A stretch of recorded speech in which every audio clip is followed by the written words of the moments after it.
Good evening, everyone. Welcome to the Telly NHS show. This evening, I'm joined by my colleague. Oh, is the sound all right for everyone? There's a lot of. Let me see. The joys of live TV.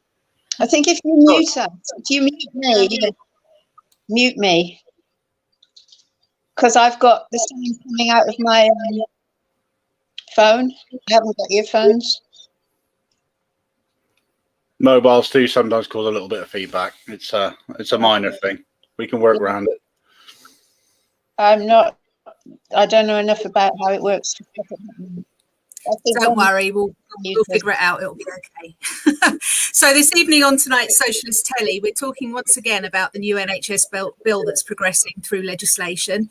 I'm joined by my Socialist Telly colleague Damo, as well as two absolutely fantastic NHS campaigners. First of all, I've got Jenny Shepherd, who is chair of Kirklees and Calderdale 999 Call for the NHS.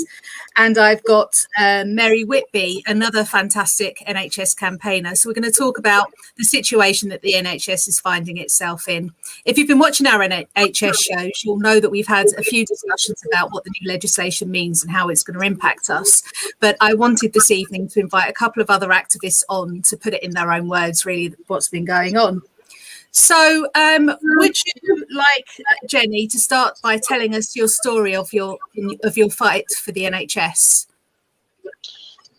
Well, it started quite a long time ago, but I really got heavily involved locally when there was a big, what they call a reconfiguration plan, and we call a cuts and centralisation plan, which was basically to run two hospitals for Huddersfield and Halifax. We've got two district general hospitals at the moment, and they decided they wanted to turn them into one acute and emergency hospital and one very small planned care hospital to serve the populations of both areas. And to do this, by shoving a whole load of hospital services out into the community and basically imposing a kind of model of care based on the US Accountable Care Organisation system that runs through their very limited publicly funded health insurance scheme of Medicare. And we've been fighting that was planned. We found out about that in 2013 through kind of digging on the internet. And it was announced in 2014. And we've been campaigning against it ever since. And so far we've held it off.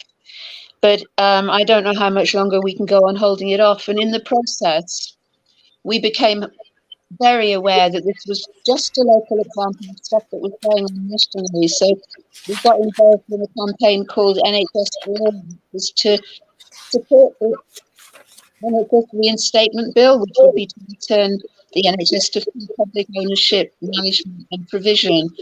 And the government, successive governments, have of course been heading very strongly in completely opposite direction, and have ended up with this health and care bill, which is going to be the final nail in the coffin of all these changes that we've been fighting for the past 8 or 9 years. So it does feel like we're at a time now. Yeah, it's certainly beginning to feel like the final stages of the battle. It's a case we've got to win it now, otherwise the whole of the NHS will be lost to us, I think. Thanks for that explanation. Mary, would you like to tell us a little bit about your campaigning history, please? Yeah, mine's not as long as Jenny's. I got involved with the Save Liverpool Women's Hospital campaign a few years ago. It's been running for about 6 years, and it is part of the restructuring. It's all part of the integrated care system remodelling to reduce the number of hospitals. So it started that they were going to close that hospital, and the fantastic campaigners who set up that, I haven't been involved in it since the beginning, but the campaigners like Felicity Dowling and Leslie Mahmood set that campaign up, and they've fought tooth and nail to keep that hospital open where it is, and they continue to fight, to keep it where it is. And then local hospitals here in West Lancs became at risk. We were told they were unviable.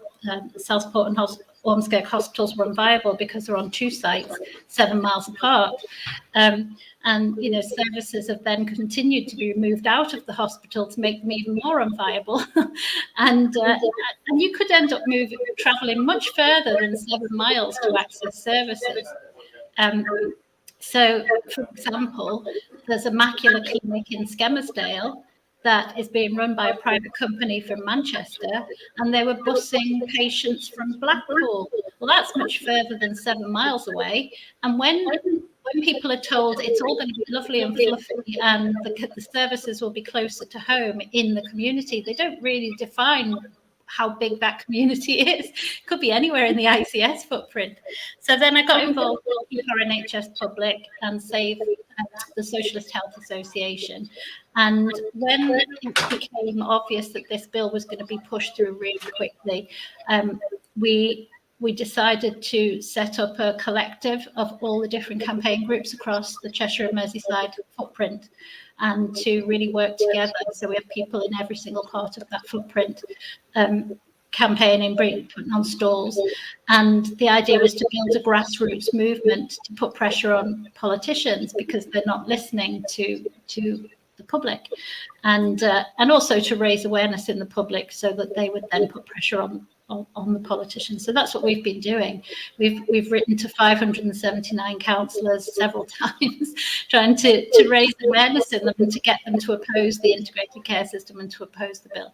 And then what we hope is that campaign would be as big as the poll tax. We're being ambitious, and we hoped it would be rolled out across the country. And so it has rolled out across, to campaign groups in Lancashire, and so my Unite branch in Lancashire work with the South Chorley and South Ribble A&E campaign group who've been campaigning for 5 years to keep that A&E open. And we've now started targeting Tory MPs because they were the ones that voted the second reading of the bill through. And we plan to visit each one of them and bring a handkerchief to them. So that's where we are.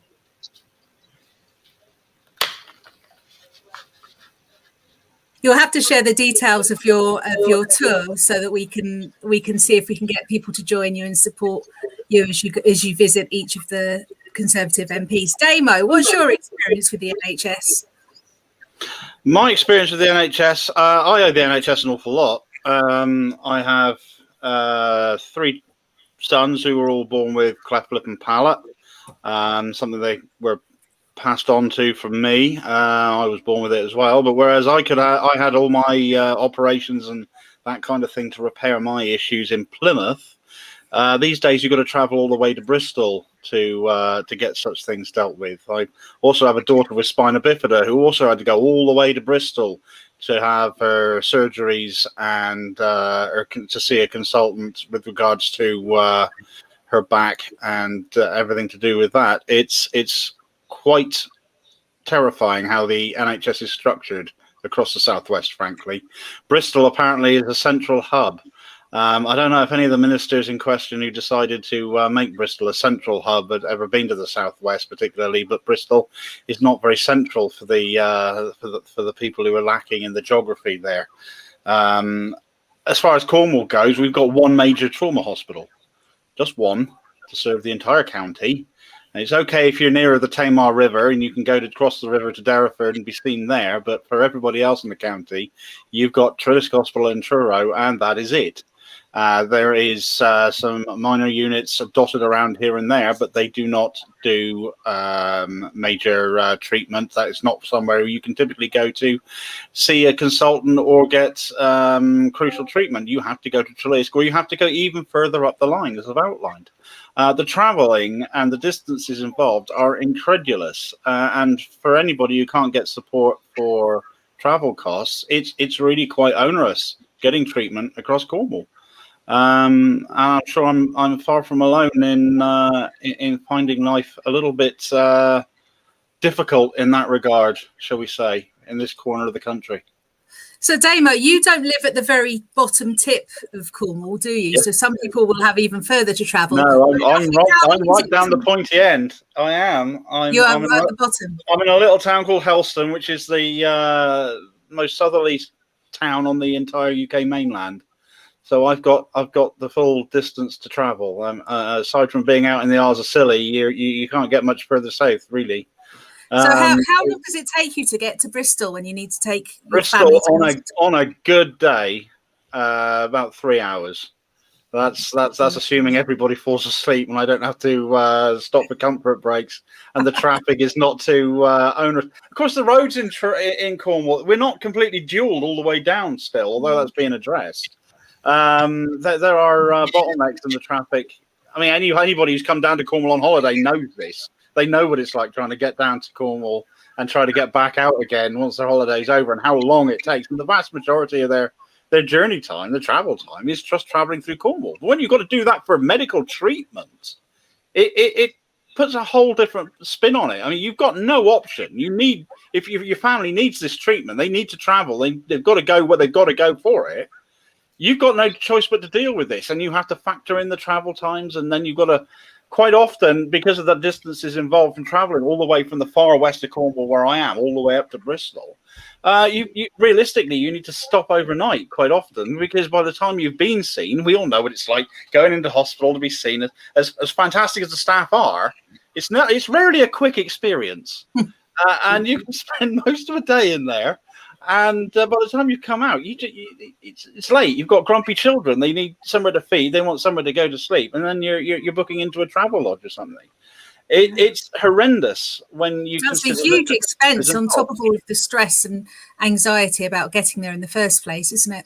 It is. And there was a time. I said there's another thing I'll say. The hospital in Bristol, they originally had their operations in when they were younger. That hospital's already gone.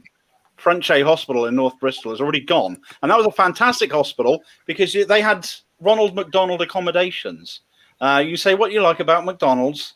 They have, around the country, they have provided these places for parents whose children are particularly sick or especially long-term issues and health issues. They will put you up. They've got accommodation there for you to stay at. And Frenchay had that, and it had parking. And now that is gone. And now every time you've got to go to Bristol, you have to go to the Bristol Children's Hospital, which doesn't have that accommodation. It doesn't even have parking. If you have a reasonably large car, in fact, Bristol is such a nightmare to park in. You've got to park a good couple of miles away. And if you consider the last time I had to go out there was with my daughter, who has mobility issues.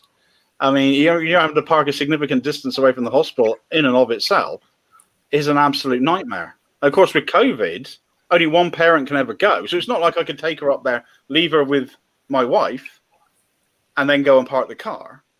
I've had to take the wheelchair, park the car where I have to go, and wheel her all the way up to the Children's Hospital from further down. And it's, Bristol is a hilly place as well. And I must admit to have run out of a bit of puff while getting up that hill. But these are real snags. They might seem mild, they might not seem particularly serious, but when you're having to do this on a regular basis, and it just wears you down, it grinds you down. You don't need it. It's just additional. It's just additional stress and strain at a time when you least need it. And this is exactly what we're going to be seeing across the whole of England.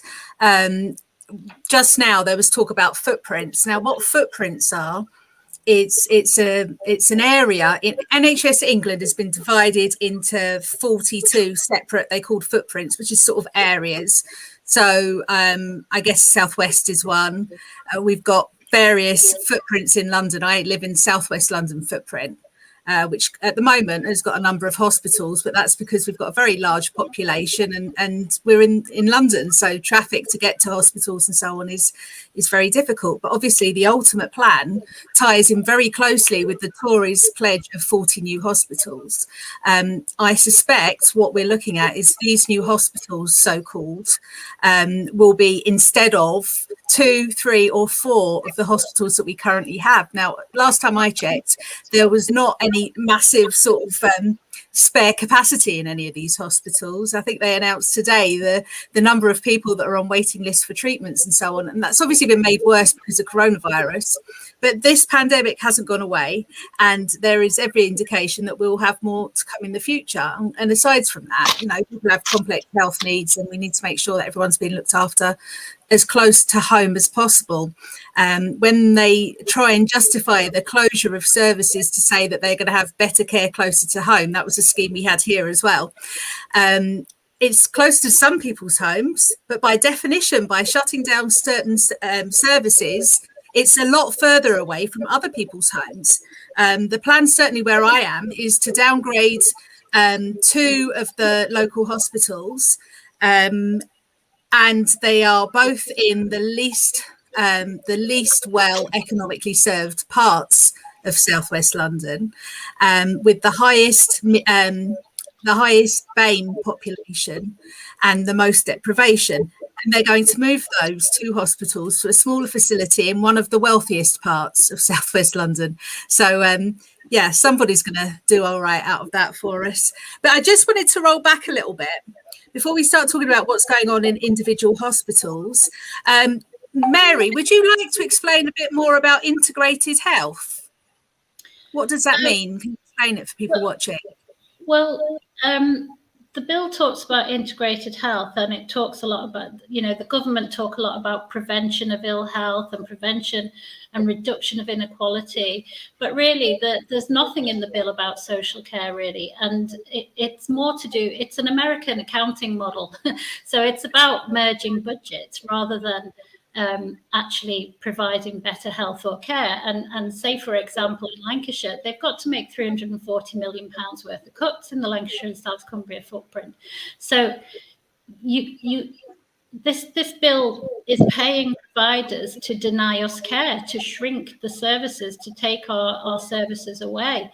And you can't provide, you can't give contracts to private companies that make profits and shrink services and close hospitals and build in, downscaling and all these things, and still provide the care that you provided before. It's an impossibility, and cut £340 million.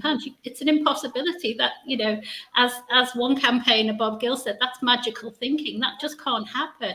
And the only way that can happen is by denying care, by cutting your access to care, by rationing and leaving people to suffer really on huge waiting lists, and then introducing charges. 2 years ago in Warrington, they introduced charges in an NHS hospital for NHS wards, NHS theatres, done by NHS staff. And you've just said there's no spare capacity, but they told us that they weren't going to, it wasn't to the detriment of other NHS patients who weren't paying because they were using spare capacity. And we were like, well, where's this spare capacity come from all of a sudden? Because there's huge waiting lists that if you had spare capacity, you could take patients from other hospitals in the area, and get their waiting. And then, they said, oh, no, they just add to the back of the queue. But if a hospital is cash strapped and has a choice of treating its NHS patients who are not paying, or it's supposedly NHS patients who are paying, you can see which ones they're going to choose. And it's not really ethical either, because if they were saying that those patients were denied that care on the NHS because their treatment was of such low clinical benefit, then why would anyone then turn around and say, but we'll still do that operation, that low clinically beneficial operation for you, as long as you pay £7,000 for a new knee or something? And that was 2018 prices. So we got that paused, but that's part of the restructuring system. That's the way the American system works. And, in America, 30 million people don't have any cover. 60% of bankruptcies are from inability to pay medical bills. So we are going down this route of remodeling our NHS on a system that no one admires. No one says, oh, we must go and bring in that American system. It's wonderful. And no one voted for this. No politician over the last 30 to 40 years stood on a ballot box and said, I'm going to privatise your NHS. I'm going to shrink it. I'm going to model it on the American system. Will you vote for me?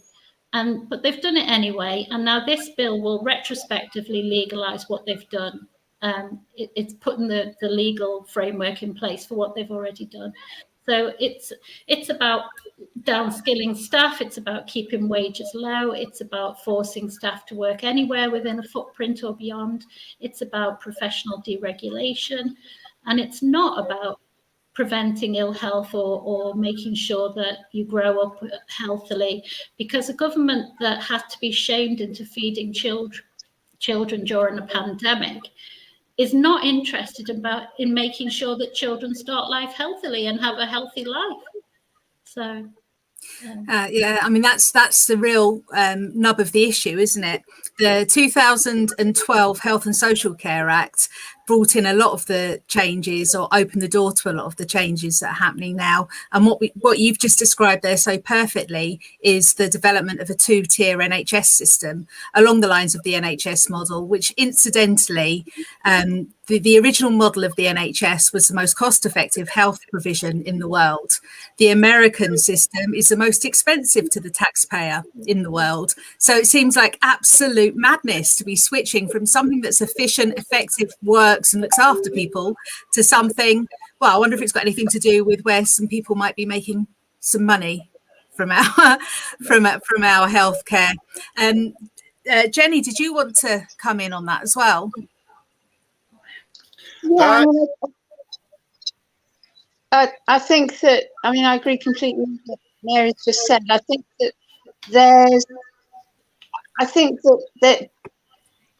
the global healthcare corporations have seen the opportunities that the NHS afford them, and one of the big things that they're very anxious to get their hands on is an unparalleled set of data, which is, you know, there's a whole population, 70 years worth of medical data that it belongs to everyone else. It doesn't belong to anyone else. But the NHS collected it for their own benefit. The models of medicine the global companies are basically, they don't call themselves healthcare companies any longer. They call themselves the life sciences industries. And it's all about using artificial intelligence for diagnostic purposes. So it's about the marriage of artificial intelligence and digital technology, an incredible source of profit by replacing skilled clinicians who have personal relationships with their patients by artificial intelligence, which is only as good as the programming that it's based on, and has inbuilt into a whole set of assumptions that it's going to play out very badly for a number of patients who don't conform to the norms that the artificial intelligence is based on. And the other thing that's happening in the life sciences industry is what's called personalised medicine, and it's all based on genomics. And again, the data that we've got, our data that's been collected for the whole population over 17 years, is incredibly valuable for all the life sciences industries that want to work out genomics-based medicine. It's all about that information that the NHS brings to us, the life sciences industry. So this is a key part of the restructuring to give access to these huge global health companies to the NHS, and they're coming in various ways. One of the ways that they're coming in is simply through provision of digital technology for electronic patient records and data sharing. Those are nearly all big American companies like Cerner.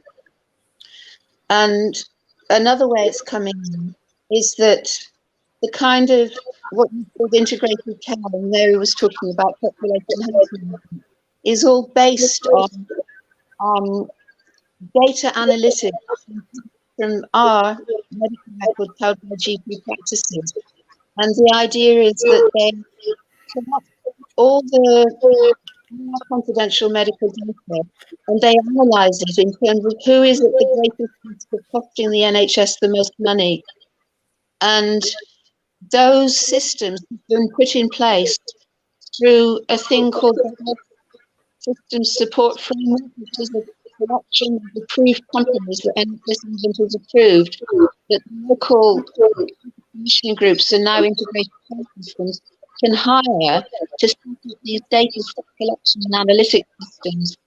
And this is what determines the commissioning decisions, because it's all based on which patients are going to be most expensive and then stratifying services so that they restrict and limit care to the most costly services.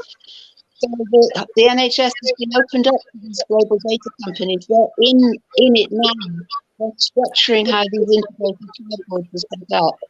And it's all, I call it, it's the Facebook model of medicine. We think it's free, but it's only free because our data is being sold to companies with their corporate profits. And it's an entirely different model of healthcare than what we've been used to, and what was one of the great prizes of our collective political system was to set up this system, which is basically socialized medicine. It works for people, and this is a total reversal of it. It's using it, it's giving us what seems to be free medical care, but it's only free because our data is being sold to companies that are entirely restructuring in their own interest. Yeah, thank you. I've just put up on the bottom of the screen some advice. I hope everyone watching this has opted out of the data sharing program. There are 2 steps to that, and I would ask everybody to write on behalf of every member of your family to your GP and opt out of the data sharing. But you also need to go onto the NHS digital site to keep your data secure and private, because as Jenny was just saying, if there is private insurance health companies wanting to get access to that data and the government have released that data, it's not going to be helpful on your premiums necessarily if you've got some medical history that might make you expensive to treat. I'm really sorry, we're having some really annoying problems with the sound quality just now, so I do apologise. Another of the things, hours that the government have given away since 2012, obviously, is the blood and plasma services as well. They actually sold our blood services a few years back, and we saw a marked drop in the number of people that are donating blood that people rely on to keep them alive. There is a sense if somebody's making money out of your blood, why should you give it away for free? And obviously in America, I believe people are paid for donating blood and things like that. So this monetizing of care is a real slippery slope. And the other thing that just occurred to me as well there, Mary, was you were talking about private income for hospitals compared to NHS income for hospitals. The last NHS Act 2012 put into legislation that every hospital could earn up to 49% of its income from private patients. And we are seeing, I'm hearing reports from doctors practicing in hospitals all over the place, including at the Marsden, that they are being instructed to cater for the private patients ahead of the NHS patients. This is deeply, deeply worrying. Something as serious as cancer, everyone needs to be treated equally. Yeah, and I even heard a rumour that one hospital said they might just not bother doing NHS work anymore. So, and that's the other thing. The bill doesn't provide any obligation on anyone to provide secondary care. So, whereas before you had a right to secondary care, hospital care, there is no obligation. There's a power. So if they choose to offer secondary care, they can, but they don't have to. And particularly for somewhere like where we're in West Lancashire, we fall between 2 separate integrated care systems. One is Cheshire and Merseyside, and the other is Lancashire and South Cumbria. And we're actually part of Lancashire, so you would expect Lancashire and South Cumbria ICS to be responsible for secondary care for West Lancashire, but they're not. So they've just chosen not to bother being responsible for that, and it's been pushed over into Cheshire and Merseyside. But of course, the councillors in Cheshire, in West Lancs, don't sit on, they're not in the Cheshire and Merseyside footprint, so I'm not quite sure how that's going to work. The bill creates an integrated care board with around 10 people on it, with with one single councillor for the whole of the footprint. So, for example, Cheshire and Merseyside's got 579 councillors and 9 councils. How do you work out which one councillor gets to sit on that board? And a single representative for primary care and a single representative for secondary care. They're completely outnumbered by ICS board officers. And you know, if you look at the Centene issue around London, where they are running GP practices, your one seat on the board could be a company like Centene, and already in Bristol and the South West area, Virgin Care are sitting on an integrated care board there. So this is really dangerous. It's dangerous for us, and it's dangerous for the staff. And you know, there's no mention of women in the bill. If 51% of the population are women, the majority of staff in the NHS are women. They've taken the brunt of all the cuts and the pandemic. They've been left without PPE, and then they're going to go home to caring responsibilities and not have access to healthcare because it's being shrunk and reduced and denied and rationed so much. So women are going to lose out always round. You know, it's a real issue.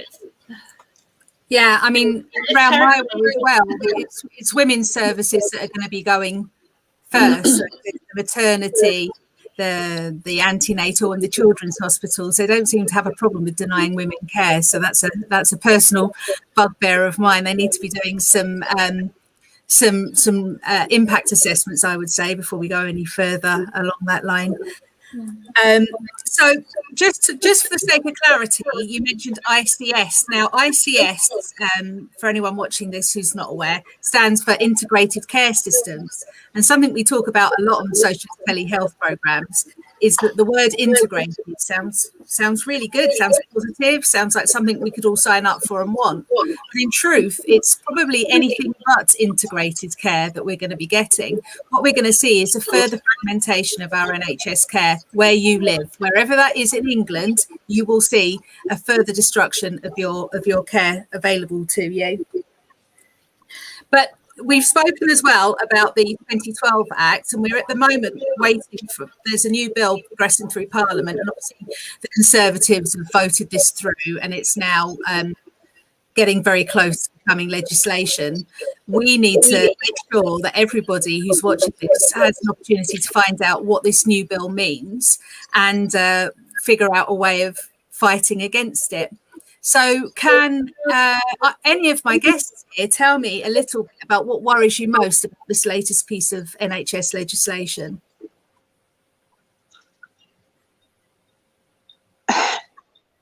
We've kind of talked around the bit. I think the thing that worries me most, Mary said, it's retrospectively legislating for all the cuts and restrictions and denials of care and the creation of a teaching service with a limited kind of skeleton service like the US medical system, and the rest is for people to pay for themselves or have private health insurance if they can afford it. And this has been imposed over the last years by successive governments. It's been a cross-party consensus that this is the direction of travel for the NHS, and that this is it's all been done by workarounds and by stealth, and this is now retrospectively putting it on a statutory footing. And once it's law, it will then take the law to undo it. And by that time, the damage will have been done.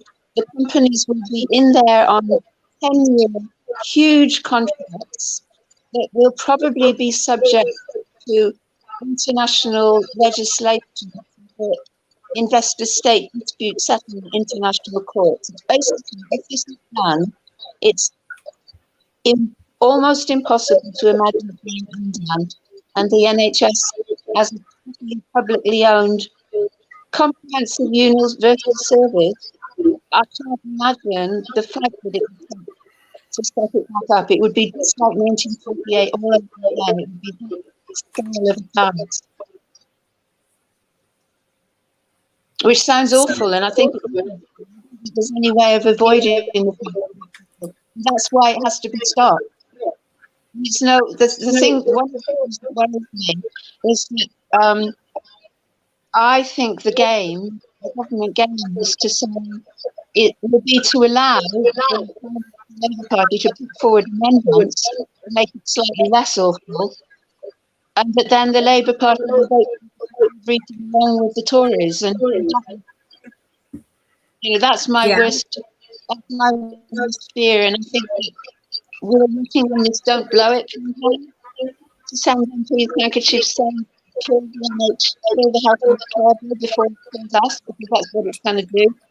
And I think that we really need to mobilise MPs from all parties in the House, that 80 MP majority that the government has is no longer functioning. I think it has to be. I don't think passing amendments to make it slightly less difficult is any kind of solution. Yeah. Sorry, Jenny, there seems to be a lot of issues with the sound, but I think most people will have heard the majority of what you said there. Yeah, I mean, obviously that's a major problem.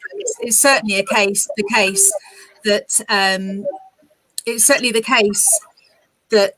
sorry, I've lost my thread completely because of the sound issues.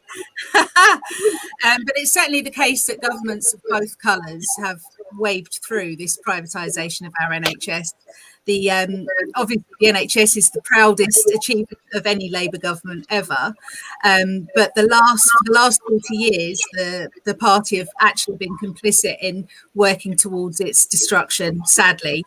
And under Jeremy Corbyn, we managed to get a number of motions through Labour Party conference to stop the privatisation of our NHS. Unfortunately, for whatever reason, the Secretary of State for Health was not prepared to stand up against what was happening to our NHS. And certainly for the two hospitals that are under immediate threat, let's see if this helps. 1 second. There's two hospitals that are under immediate threat in my local area. They serve 3 Conservative constituencies. So we've got this bizarre position where we've got Tories actually voting to remove services from their constituents and still expecting to get voted in. Now, the bottom line is, if we can make enough people aware of what's being done to our NHS, surely no one would vote for any politician who's standing on a platform saying they're going to remove your services. So I guess the main thing we need to be doing now is making sure everyone understands what's going on and we find a new way to raise awareness and tackle this problem. But of course, we're against two other situations. Obviously, the privatisation of our NHS during a pandemic seems like complete madness, but they're going ahead with it anyway. They're using emergency legislation, and we've seen it through the pandemic with the dodgy issuing of contracts for PPE, for track and trace. There's billions and billions and billions of pounds have gone out without there being any accountability whatsoever. And the new bill that's going will set that into law. That will be the norm. The government can decide who gets what contract. There'll be no democratic accountability. As you said, Jenny, there are not going to be any lay people on boards making these decisions. It's completely open to the private interests to take over. So can you, Mary, tell me about the campaign that you're running at the moment to both raise awareness and to end or to demand an end to the progress of this new legislation that's coming through? Yeah, so we've held public meetings because, as you say, we need the public to understand what's happening. We need them to put pressure on politicians and say, we're never going to forgive you for this if you push this through. So across Cheshire and Merseyside, we've had public meetings, we've had stalls in the street, we've stood outside about 10 or 11 hospitals across Cheshire, Merseyside and Lancashire at 7 o'clock in the morning, handing out KOMP leaflets aimed at staff to try and get the staff to understand the implications of this bill and how it affects their work. these integrated care systems, there's 42 of them. They're basically separate businesses. They've denationalised the NHS. It's no longer a national service. It's a postcode lottery depending on where you live and what your integrated care system decides to offer, or what those providers decide to offer. So you may get completely different services in one place to another, depending on what if you're in a place where there's a lot of older people, they might target services at them. And then if you're not in that demographic, you might not find the services you need, or vice versa. So the bill has to be stopped. There's nothing else for it. And it is Labour Party policy, but they seem to tend to ignore that. So apart from, we've been targeting the staff, explaining to them how they lose their national collective bargaining, because each integrated care board may be able to set their own local pay and terms and conditions. And then you could have a more wealthy area poaching staff from a less wealthy area, and you can have even more problems. And particularly where we are, we're already told by the boards that they can't entice people to come and work here. So then what we did is we tried to roll it out across other places. So I went to my union branch, and various people got motions passed in their union branches at trades councils. We've got GMB on board, we've got Defend Our NHS Wirral are on board, all sorts of groups. And then in Lancashire there's the South Ribble and Chorley and South Ribble A&E campaign and the Unite branch. And we decided that at the time, all the Labour MPs had voted against the second reading. So we thought, well, we need to target Tory MPs and raise awareness in their constituencies. So we decided we would target 11 Tory MPs across Lancashire, and also that will be happening in Cheshire and Merseyside, but there's only one Tory in Merseyside.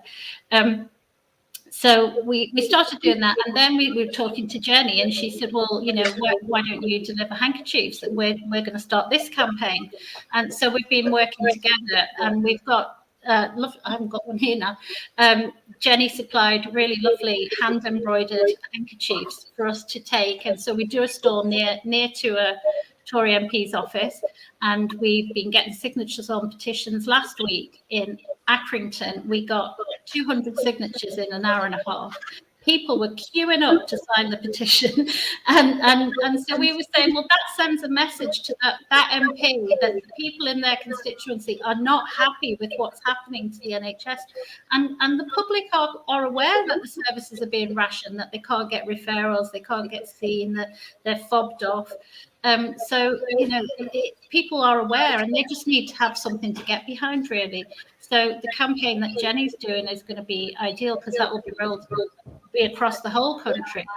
And Jenny probably wants to explain it herself better than me. But I mean, we've started doing that in Lancashire. And if anyone's in Blackpool and St Anne's tomorrow, that's where we'll be.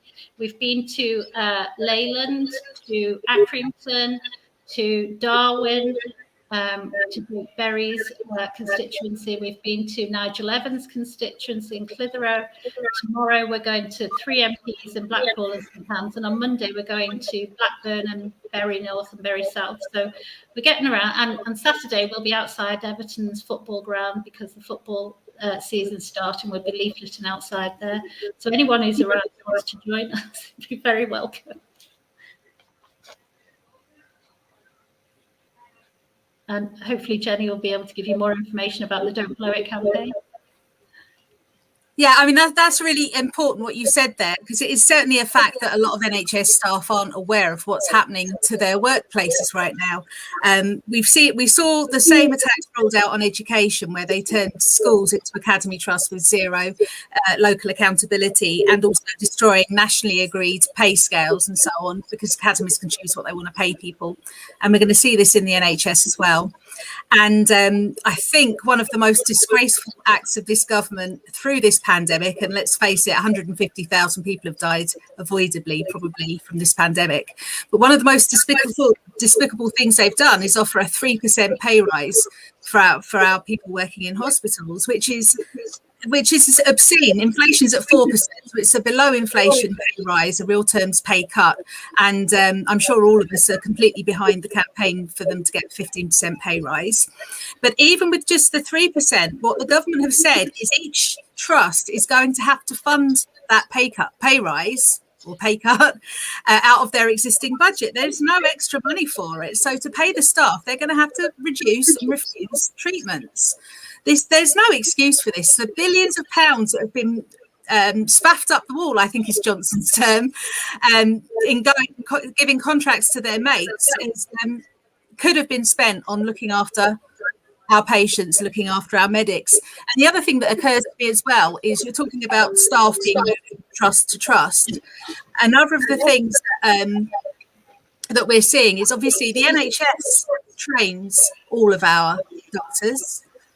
Most of our nurses are trained on the NHS. The nurses' bursary has been removed a few years ago, and that needs to be reinstated because we desperately need qualified nurses there to help us. And the medics need to be staying in the NHS, not skipping over to private doctors, to private healthcare companies, because that's hollowing out our service. We've invested money in these doctors, and they need to be serving our people, in my opinion. Damo, did you want to jump in? Oh, a lovely time observing the comings and goings of much more learned people than me on this subject. I harken back to the 2012 Health and Social Care Act. As pernicious as this was, it was just building on what had been introduced previously under Tony Blair's government. The outsourcing was brought in by Tony Blair. The PFIs were brought in by Tony Blair. The privatisation and the private companies coming into the NHS was started by Blair. The Tories have simply built on what he's done. Now, the Modern Labour Party is absolutely in thrall to that government again in this day and age. And this is why you're not really getting the noises you want to be coming out of the opposition parties right now, because they've gone back to pretty much agreeing with the government. It's a catastrophic, and it lets people down. And Bonnie, you mentioned earlier why people would vote for Tory MPs who are voting to literally remove services. And unfortunately, they're going to keep voting for them because there's no one else offering any alternative right now. Cornwall's got 6 Conservative MPs. They're all voting to remove services. As I said at the start of the show, we have 1 major trauma hospital. They don't care how bad things get there. They're still expecting to get voted for, and they probably will. The introduction of various. I think you asked earlier as well about what scares you, what makes you most nervous, and I think the thing that makes me most nervous is public apathy. It's going to be this belief that if services are still free at point of service, that everything's okay. Everything's being run fine. It doesn't matter if these private companies come in. But the thing is, these companies are not doing this out of the goodness of their hearts. There's no altruism here. They're here to make money out of the NHS, and that money comes out of the NHS budgets. And that means that nurses don't get their pay rises and doctors don't get their pay rises. And of course, Labour let them down as well because the Tories wanted to give them 2%. And Labour said 2.1%. And then the Tories went 3%. And they're constantly being outdone on agendas and issues that really there's no excusing it. I mean, it had been widely reported that nurses needed at least 12%. They were owed 15%. That should have been the campaign. That is the campaign the trade unions were stood on. That is the campaign that socialist Labour MPs were standing on. And just, no, it was just more beige uselessness from the Labour front bench. And yeah, I think my biggest fear at the moment is that people are going to think, well, things are okay right now. But when we get to that point where, just like dentists, NHS treatments starting to get more and more difficult, imagine that being a hospital and not just your local dental surgery, because that's where things are going to head if this goes through, if things carry on the way they are. People need to be very, very afraid of private companies coming in, taking NHS cash out of the system, cash that should be being put in to keep staff members well paid, well looked after, and for the treatments to be available to all and not end up in a state where we're going to end up seeing treatments rationed.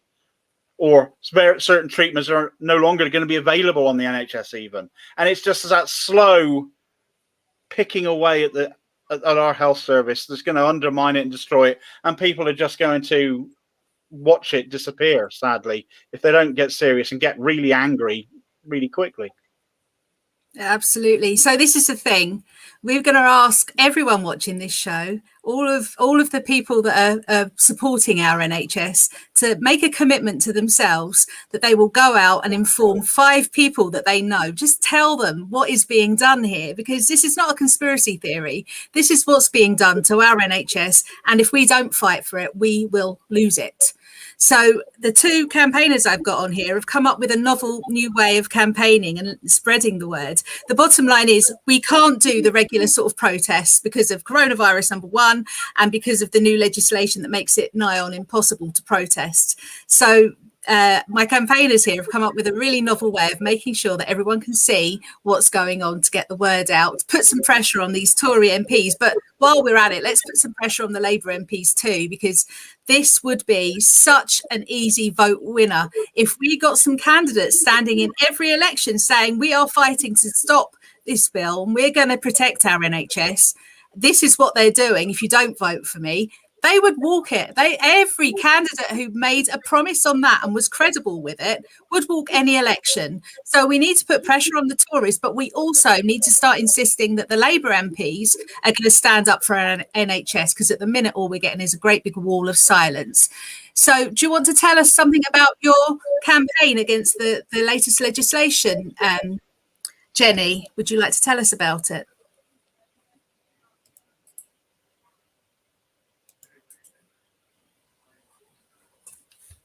Oh, you're on mute. You muted me. There you are.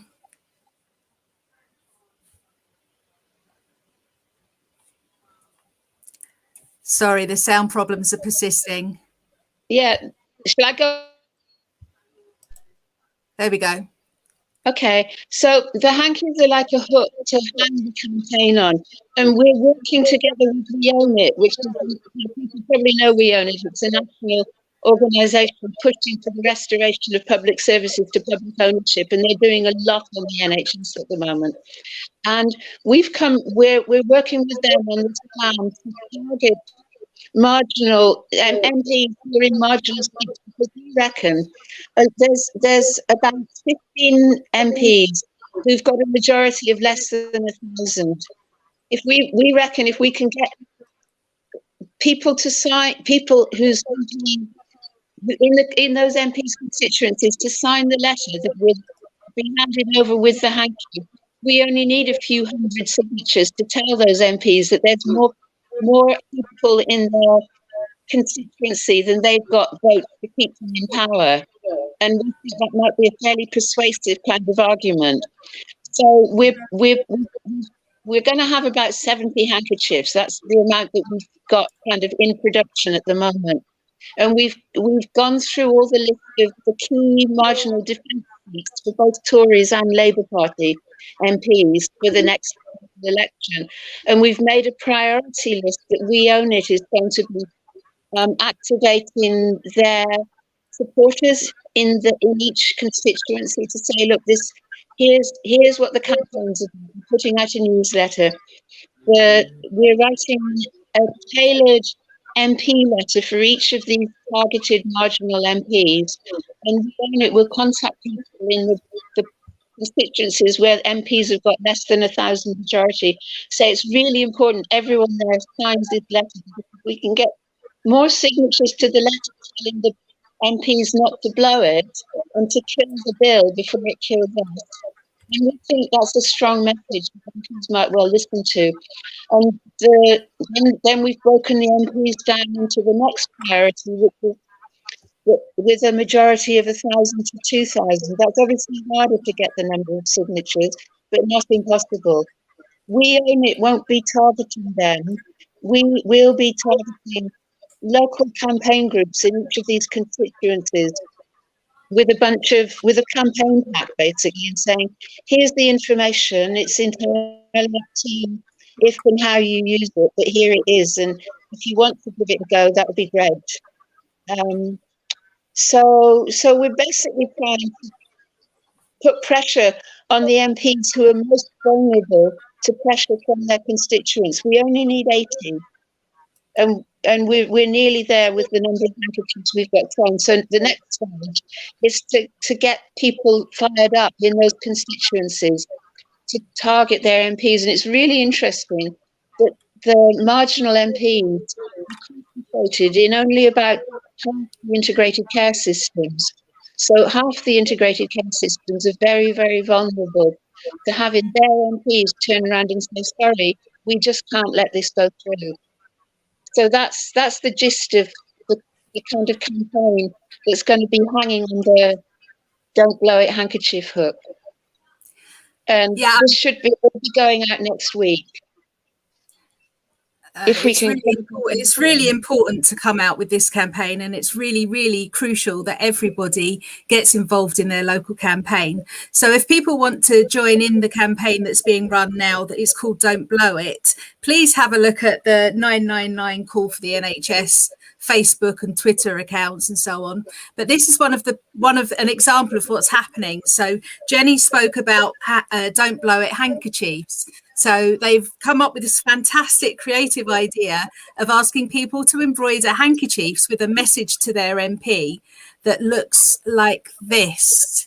Just one second. Don't blow it. Kill the health and care bill before it kills us.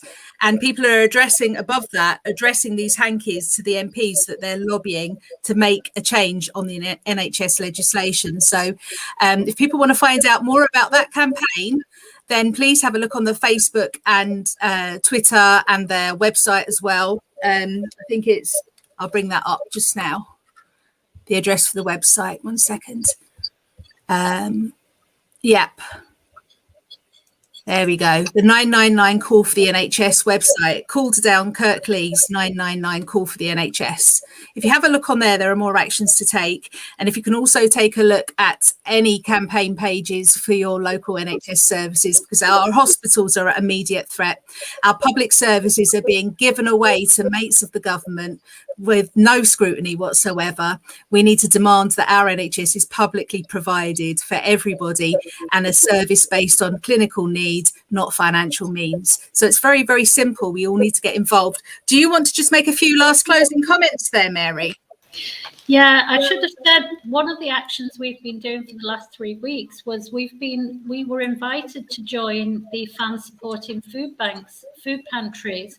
You know, they go all over the country to football matches, and you know, hunger doesn't wear club colours. Well, nor does health. And so we've been holding stalls next to their food pantries for the past 3 weeks. And it's been really good because we could talk to people, you know, while they're talking about the right to food, we can also talk about your right to good health.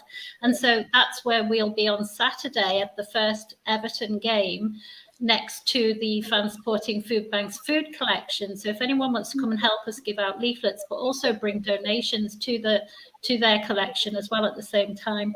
And also we'll be doing stalls around festivals around Merseyside too, and Cheshire and Birkenhead. So yeah, I mean, we just need people to really wake up to what's happening and get on board with the campaign and build the pressure till politicians have got no choice but to vote against this bill, really. And thank you for inviting us on. It's been an absolute pleasure. Damo, did you want to come in with anything else before we go? Just thank you very much for coming on, Mary and Jenny, and for informing us in such a fantastic way as you've done this evening. It's very much appreciated, and I hope people are very much going to get on board with the campaigns that have been outlined today, and start to take seriously just what this government is actually doing regarding our NHS. They are tearing it up. We're not getting. There's not much of an opposition voicing our concerns in Parliament right now, so it's back to protesting however we can, and this sounds like the best way to go about it at this moment in time. But people really need to increase awareness, do what Bonnie said earlier, talk to 5 people, 5 people. If everybody speaks to 5 people, we'll soon get the word around. And it really does need to be taken seriously now before there's no NHS left. And I fear for too many people, it won't be until it's gone that they'll realise. And for the rest of us, we don't really want it to get to that point. So have those conversations, people, please.